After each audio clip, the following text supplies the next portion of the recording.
এটা হচ্ছে মহেশখালী বৌদ্ধ ধর্মীয়দের প্যাগোডার উপরে ওঠা নিষেধ। এখানে লিখে দিছে এটা হচ্ছে বৌদ্ধ ধর্মীয়দের প্যাগোডা। আসলে কারুকার্যটা অনেক সুন্দর।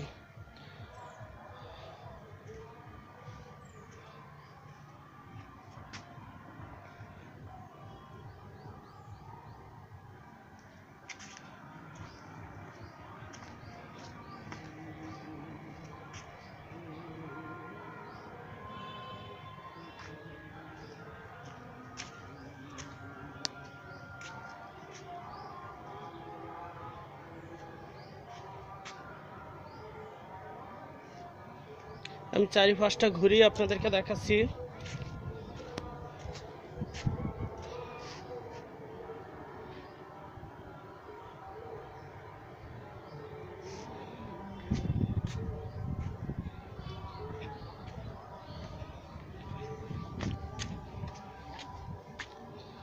আসলে এরা এত উপরে কি করে এই মন্দিরগুলো নির্মাণ করে? আপনারা দেখেন পাহাড় থেকে কত উপরে, পাহাড়ের সর্বোচ্চ চূড়ায় ওঠে এদের যে মন্দিরটা।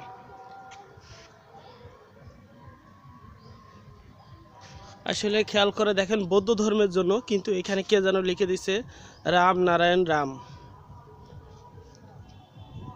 বৌদ্ধ ধর্মীয়দের এখানে হিন্দু ধর্মের এটা লিখে দিছে প্রবাদ রাম নারায়ণ নারায়ণ।